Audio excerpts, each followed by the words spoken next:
Hey guys, what's going on? Welcome into the latest edition of the GVT Football Review Show. I'm your host, Gordon Victor Hines, and as always, it is a pleasure having you join me on this show. Now, if you even need notifying, just look around. I'm smiling from ear to ear. This is the new look of the GVT Football Show studio.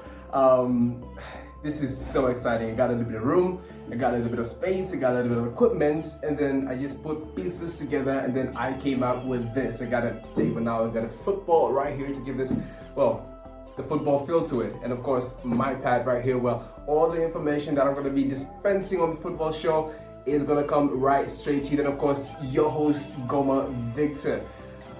This year has been one heck of a year. Now, I know we've had to deal with a lot, the pandemic, then lots of other issues, the Black Lives Matter protests and all, but I have to say, honestly, with God, this year has been one heck of a year.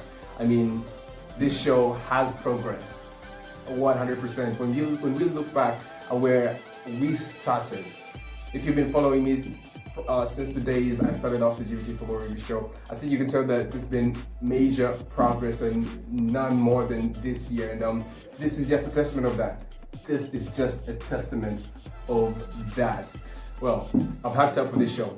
I'm hyped up for this edition. This is the very first edition of the new GVT Football Show studio look. So without wasting more time, we're gonna get back to all the praising, we're gonna get back to all the excitement later on, but first and foremost, we're gonna take a look at what went on in the world of football this previous week. And of course, as I say, this is the Football Review Show, so we'll take a look at some of those highlight games and some of those highlight events that went down in football this past weekend. Now in England, we will start off with the Fulham versus Liverpool game with the new boys.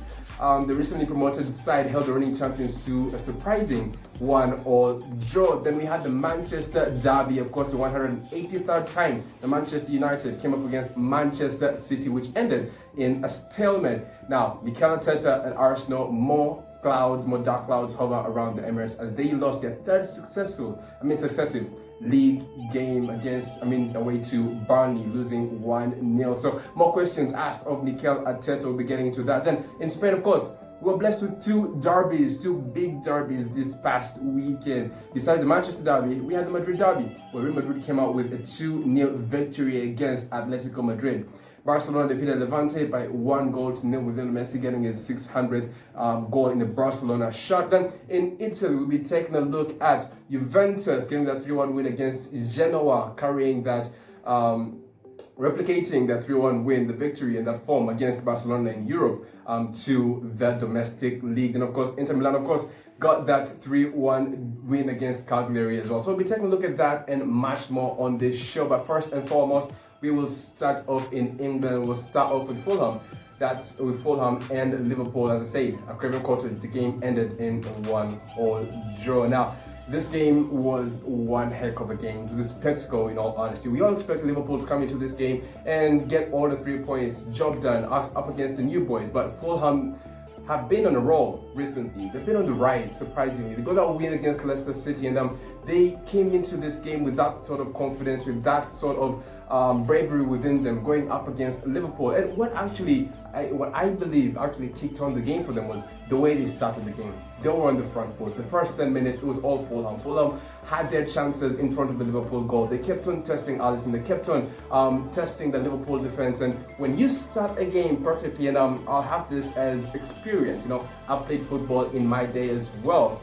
And when you start off a game on the front foot, that gives you confidence. That gives you lots of confidence. And it gave Fulham plenty of confidence. And then that pressure paid off because they got the first goal. And the first half actually ended in a 1-0 advantage to Fulham. So they started off the game well.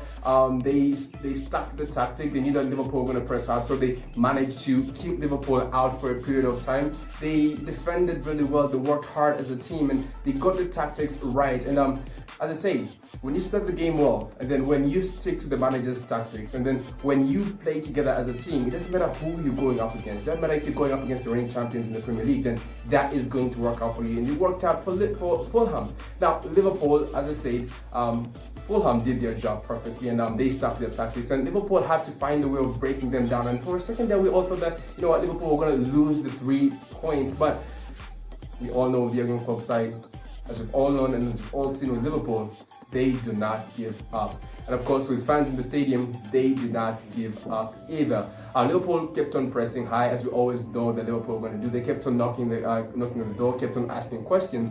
And I always felt that if they were going to break through, there's going to be something creative or something out of the blue which would put them back into the game. And Kamara, the Fulham striker, back in doing his defensive duties, unfortunately, during a free kick, had his arm outstretched and the ball hit his arm in the penalty area, which led to the referee pointing to the penalty spot. Mohamed Salah, not his best penalty, and Areola will feel hard done that you should have kept that one out. But Mohamed Salah did just enough, had enough power on the ball to put the ball into the back of net for the equalizer. And all through that, it was a spectacle of a game, because Fulham, even when Liverpool got the equalizer, we thought to ourselves, you know what, they're going to be okay with the draw, going home with 1 point. But they tried to keep on pushing. They actually did very well, holding up the ball. Lookman was brilliant. The likes of Loftus Cheek were brilliant. Kamara was brilliant. So Fulham on the day were brilliant. I think that they could have deserved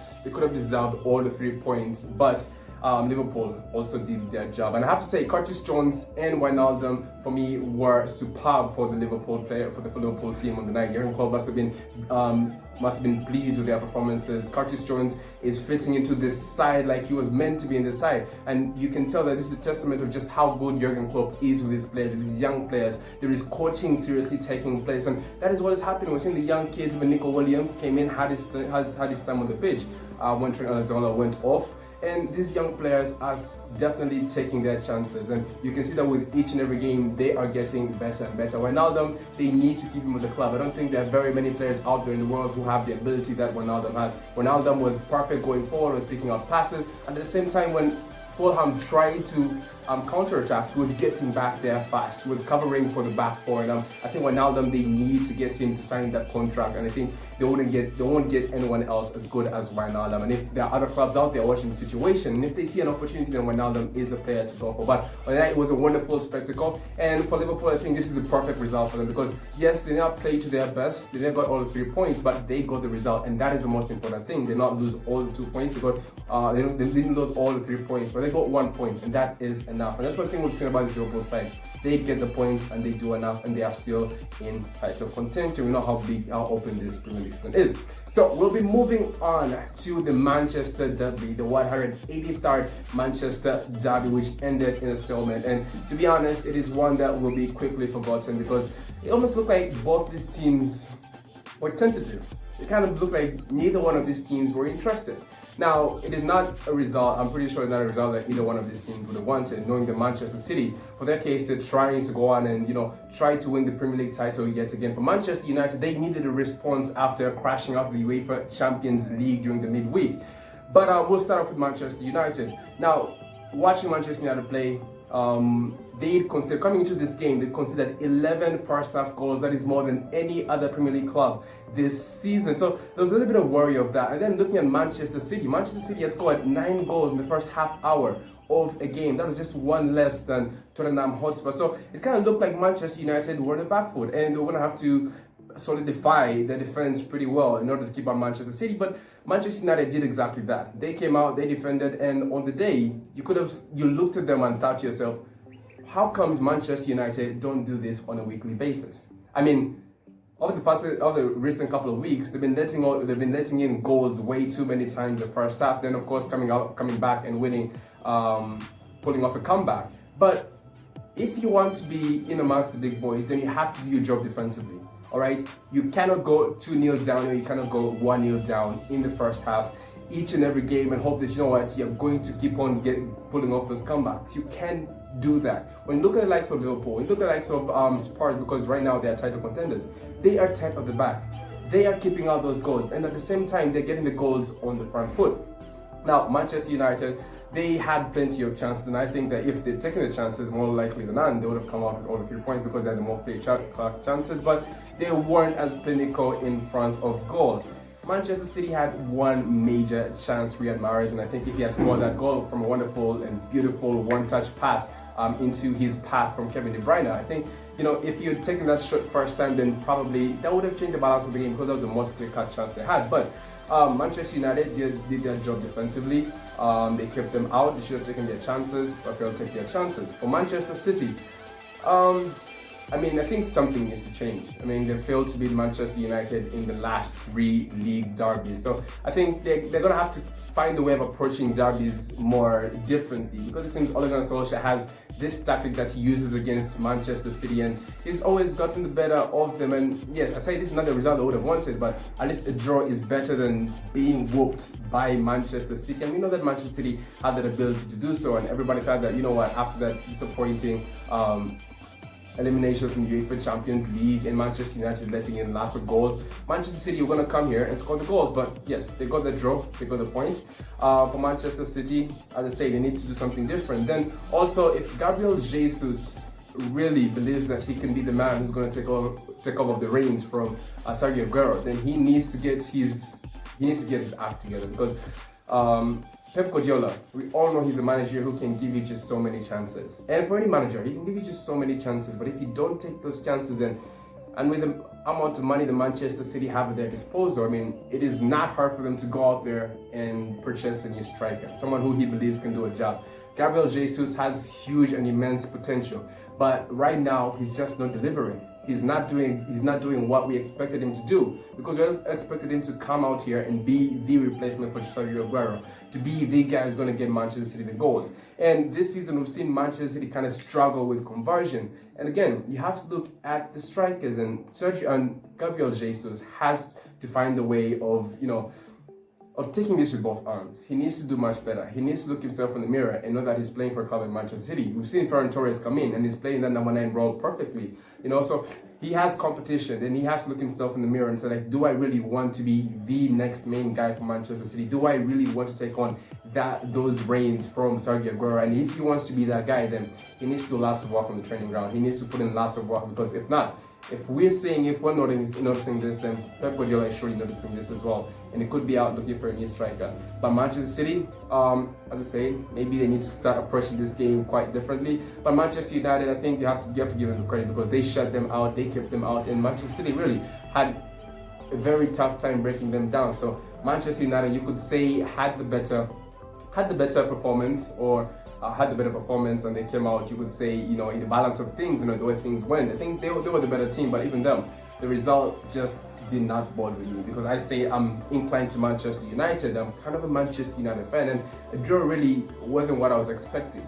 And Ole Gunnar Solskjaer, I think you all know my thoughts. If you've seen my previous videos, you know all my thoughts on Ole Gunnar Solskjaer.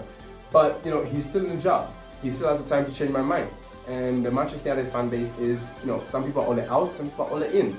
But, if this sort of results continue to rack up, then maybe Manchester United need to start looking elsewhere. But if he can change things around, then, he has the time to convince us. But he needs to put in this consistency. He needs to go on a round of games, and he has to compete. As I say, Ole Gunnar Solskjaer can win games, but he just simply can't compete. And he has a lot to do in order to convince me that, he can compete. Last season, 3 semi-finals, none of them. This season, we're still in a very good position in the EFL. We've dropped the Europa League. I feel like the Europa League is going pretty hard. We have Spurs in there, we have Arsenal in there. And so a few good teams in there. But we're still one of the favorites, and if you're one of the favorites and you're still at the job, then you have to be aiming for those titles. He has to win a trophy this season. And I've had conversations with plenty of Manchester United fans, and what I told them is this December period is pretty critical in any season. This December period can make or break your season. Ole Gunnar Solskjaer, in my opinion, has at least one month to at least change my perception, or at least let us see that he's actually doing something, because in the 2 years, there's no difference. There's been no difference in the 2 years that he's been here. We sacked Mourinho because we wanted to play in the Champions League, we wanted to contend for the Premier League title, we wanted to be one of the best teams in the world. But as we speak, that is very argumentative. There's an argument that, we're still one of the best teams in the world. Some would say we're an average team, and they could make a really good argument and case for it.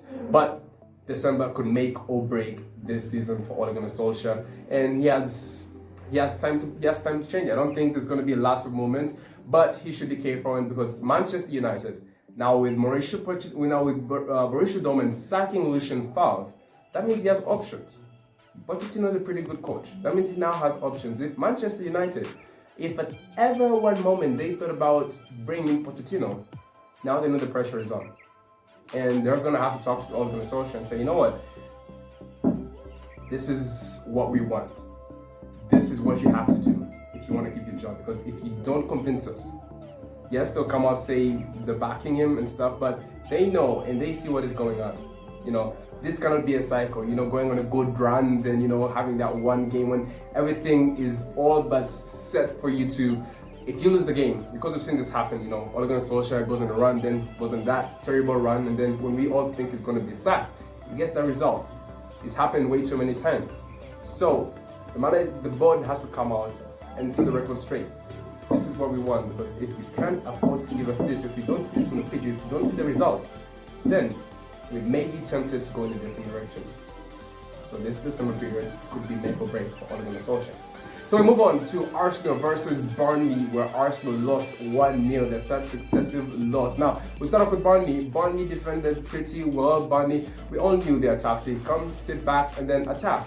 And listening to Sean Dyche before the game, he said, yes, Arsenal have pretty good players. They have pretty good forwards as well. And we're not just going to sit back and wait for them to come and attack us. We're going to have to make things happen for ourselves and not just hope on luck. And that's exactly what Burnley did. Burnley had plenty of chances. I mean, had one very good chance in the first half where Chris Wood, if he'd done better with the header, then maybe would have gotten a pretty early goal, but he squandered that one. Arsenal had plenty of chances. And the truth of the matter is, I think this is one of the major problems with Arsenal at this current point in time, is they cannot convert. They can't use their chances. They create lots of chances. People say they don't create chances, but they do create chances. It's only their confidence that, it's only their lack of conversion. And when you don't convert those chances, if that keeps on happening, it strikes your confidence. It hits your confidence, and that's exactly what happened, because they had chances. Lacazette had good chances. Aubameyang had a few good chances as well, but they're going through a period where they're not scoring goals. Things are not going well. There's pressure from the fan base. There's pressure from the board, I'm pretty sure, and they are lacking the confidence. Alexander Lacazette had a really good chance. If it was Sergio Aguero, Harry Kane, Cristiano Ronaldo, Robert Lewandowski in that position, would have tried to make things harder for the goalkeeper, but it seemed he just wanted to have a shot on target and then hope that it goes in. He will try to play it safe. And you can't play safe in the Premier League. You have to make things harder for the goalkeepers. And having a lack in confidence, that's it. And of course, Burnley had some luck, because Arsenal, as I said, had the chances. The goalkeeper was splendid on the night. The goalkeeper was top notch. But at the same time, you know, Granit Xhaka came in. If you saw the Arsenal versus Burnley game and you saw the way Granit Xhaka went off, it baffles you. It baffles you. Now, when you look at it from, you know, the player's point of view, it kind of makes sense, because Arsenal are not getting the wins. They're not getting the results, and so when that happens, week in, week out, you know, you get frustrated. It frustrates you. So the Arsenal players are frustrated. And then when that sort of incident happens, and maybe if you're an Arsenal player and then you see another player in an Arsenal shirt with number 34 on his back, you start saying your prayers. Because we all know that Granit Xhaka is not the most peaceful player in world football. I mean, he has a record of being one of the rash players within this Arsenal side. And so when that happened, I mean, when that situation happened, Arsenal got the red card, and it was just all downhill from there. That played into the hands of Burnley. And then when they got the corner, Aubameyang, who's been struggling with form, had scored only 2 goals for Arsenal. Went on to score 1 goal for Burnley this season as well.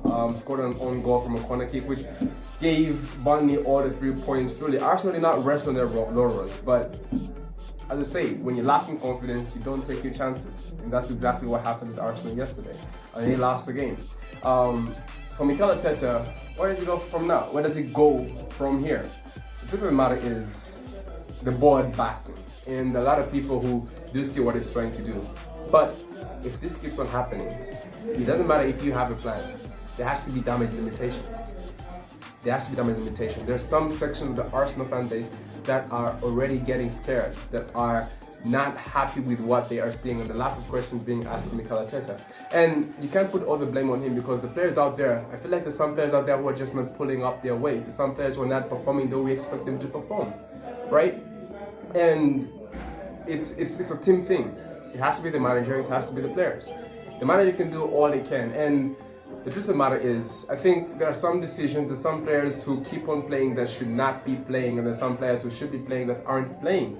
And that has been the case of Arsenal over the past couple of months, I should say. And they have to sort this out quickly, because, as I say, it has to be damage limitation. You can only hold on for so long. There's only so much you can lose. In trading, you can hold the trade, but if it goes in the opposite direction for quite some time, even if you know that it is going to turn and you just don't have enough funds for it, then eventually it is going to buy you out. Say you sold, it's going to buy you out. Or if you bought, it's going to sell you out.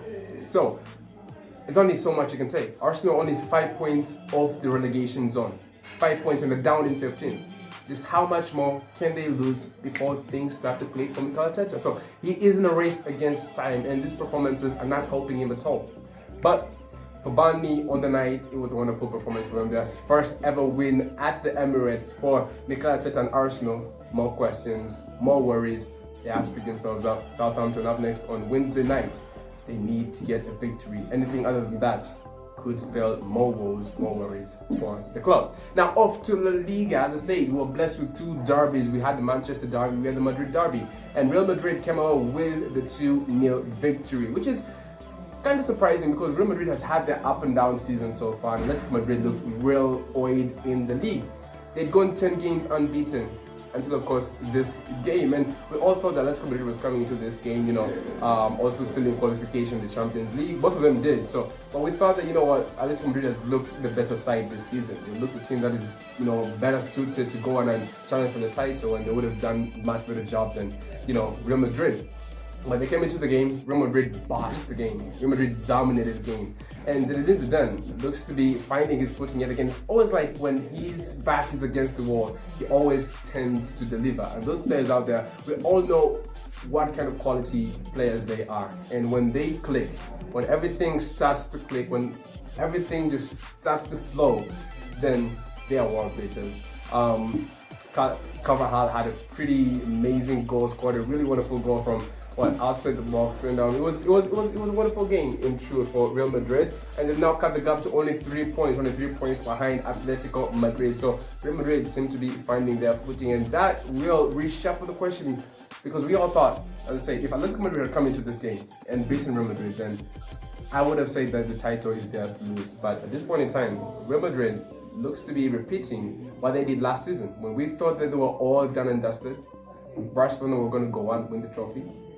They came back, found their form, found out who they are, reminded themselves of who they are, won a Liga trophy. So it's interesting. It's interesting to see how this one turns out. Then Barcelona won 1-0 against Levante. Lionel Messi scoring his 600th goal in the Barcelona shot. So it was a wonderful. It was a deserved win, a win that they needed to get off the books.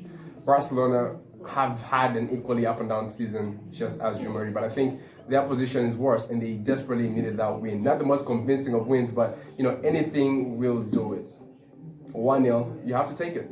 3 points, but there's still a lot of work to be done within this FC Barcelona side. We're not going through a transition, but same thing, damage limitations. How much can Ronald Koeman lose or draw before the Barcelona board come and say, all right, we see what you're trying to do, but we are FC Barcelona. We cannot drop that low. We cannot be bought out. Almost the same case with Arsenal. I was reading some of the comments under a footballing post recently, and some guy said Barcelona are the Arsenal of Spain.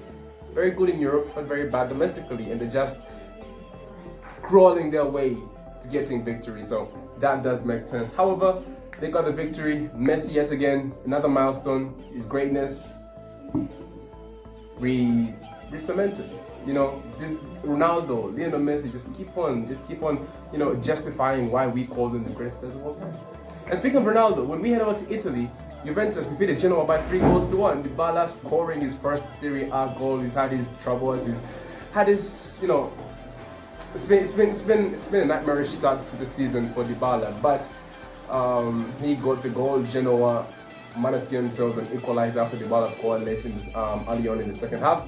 Then of course when we thought it was going to be a stalemate, Cristiano Ronaldo, like he did in the Champions League against Barcelona, 2 penalties, despite both of them never in doubt, wonderfully taken penalties to give Juventus all the 3 points. And well, for Andrea Pirlo, exactly what she needed. Far from convincing as well, still a little things that need to click. Personnel, still doesn't know what his first lineup is, but this is a step in the right direction. And why I still have Juventus as my favorites to win the Serie A this season is because, you know, even when they're not at their strongest, even when they're not at their best, even when they're still gambling, they're getting the results. You know, yes, the personnel quality, they're still getting the results. And when it starts to click, I'm sure they're going to be really unstoppable because they have a really good squad, really good personnel. They just have to know who plays in what position, who can play on the same pitch together, and then they need to get to know how to play with each other. I think Ronaldo, Morata, those two, still a little bit of work to be done, but they're a dream pair. They're a dream pair, exactly what Andrea Pirlo would have wanted. Dybala has to find his form somehow in order to fit into that starting 11, but Weston McKennie has been a revelation since joining Juventus. You have the likes of Chiesa, we see flashes here, but he needs to produce. He needs to be productive. It kind of reminds me of Ronaldo in his younger days at Manchester United. He needs to be productive. But it was a wonderful, it was a great result in their sense, exactly what they needed, far from convincing, but they'll take it. Inter Milan won 3-1 against Cagliari. They had to leave it late. We all thought they were going to lose 1-0, but Lukaku came up. I forget who the other 2 goal scorers were, but for Antonio Conte, a result he didn't need it. He needed a response after crashing out all of the Champions League of Europe altogether. He needed a result, and at least now, yes, that is no position to be in. But if you're an Inter Milan fan now, you can say we can focus on the Serie A, right? We can focus on it and then go on and try to win it. AC Milan drew 2-2 against one of the teams. Oh, I know where it disappeared to. But they drew 2-2 and are still at the top of the league. Now, I think I spilled it. Lucien Favre was sacked as the Borussia Dortmund manager after they lost 5-1 to Stuttgart, a pretty embarrassing defeat. And surprisingly, if you're a Manchester United fan, if you're an Arsenal fan, and you see that Borussia Dortmund made it the last 16, Borussia Dortmund are still in the top half of the Bundesliga table. But the owners came out after that performance, or after a string of inconsistent performances, and said, "This is just not good enough. This is not good enough. This is not what we expect you to be giving us, given the amount of money that you've spent and given the players that you have at your disposal." If you're an Arsenal, Manchester United fan, and you're watching this, then you gotta have to put pressure on your board. These guys spend the money. But why aren't they performing? Lucien Favre was sacked, and Pochettino is out looking for a job, and his name has been mentioned maybe as a possible replacement. But all that will come in during the coming course of the week, or even weeks or months. But for now, the interim manager is going to come in and take hold of Borussia Dortmund for the meantime. But that is what we had. This was some of the highlight games of this weekend, of this past weekend. Plenty to talk about, plenty to reminisce about, and we have plenty of midweek games coming up as well. The UEFA Champions League group stages did come to its conclusion, but the Premier League is blessing us with plenty more games. We have the Premier League coming up Tuesday, Wednesday, and Thursday, and I'll be there to preview them all for you and take you through the review. But for now, I'm gonna bask in this new GBT football show studio. I'm gonna get comfortable here. Now this is the studio. But for now, thank you for tuning in, and I'll see you guys all pretty soon. Bye for now.